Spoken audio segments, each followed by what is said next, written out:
ইনশাল্লাহ মজার একটা ইলেকশন হইব সামনে দাড়ি ফাল্লা চিহ্ন না দাড়ি ফাল্লা ওরে আয় বারবার একটা দাড়ি ফাল্লা তো এলাম বদারে হইলাম যে একটা দাড়ি ফাল্লা দন জিএন দিয়ে মাস্টার্স মাছ তো আর খসে পুরা নিয়ে এখন আর নাই তো ইনশাল্লাহ দাড়ি ফাল্লা একটা বানাইয়ারে ঝুলে দিতে পারবেন না ঘরের সামনে দিয়ে লাগাই দিবেন আর বেড়াইলে চাইম আর হুজুর হলো তো দাড়ি ফাল্লা বানাইতে একদম না জানে বুঝছেন না এক কেন না জানে অনেক সুন্দর সুন্দর ওয়াজ করিত পারে কিন্তু দাড়ি ফাল্লা বানাই না জানে যদি জানতো আয় আবুরার দেখতাম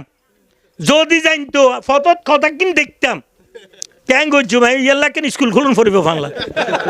তো ধন্যবাদ দোয়া করছেন মুরব্বী হল আর ভাই হল লিডার হল যারা আছে বেকুন আইব সামনেও আইব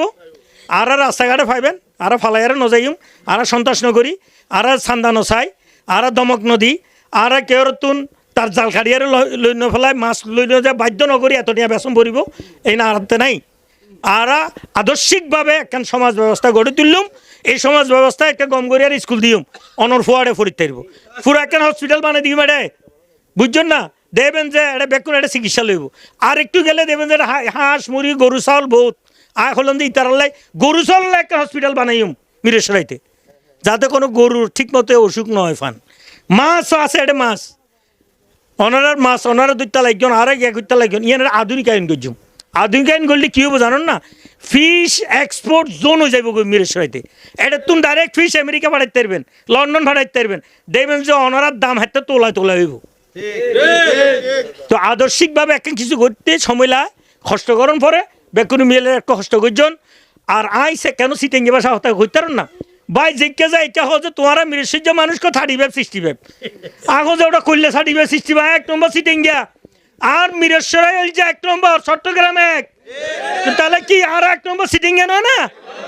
আর কত নম্বর সিটেঙ্গিয়া মার্কা কি 1 নম্বর সিটেঙ্গিয়ালর মার্কা হল যে দাড়ি ফেললা আর যদি 2 নম্বর 3 নম্বর 5 নম্বর হয় তার মার্কা অন্য কিছু হইতে পারে আইন নকই মেরে তনার বেকুন দোয়া করছেন ভালো থাকছেন কথা বুঝতে লাগছেন কিনা হইতে পারি তারপর এটা কারণ ওনারা অনেকে বিয়ে করছেন সিটাং বুঝছেন না ভাবি হলে বাল কম করে আর বুঝিতে যে আয় জানিও ভাই আয় এডিয়ার ফোয়া গরত তুন আস্তে আস্তে বড় হই দে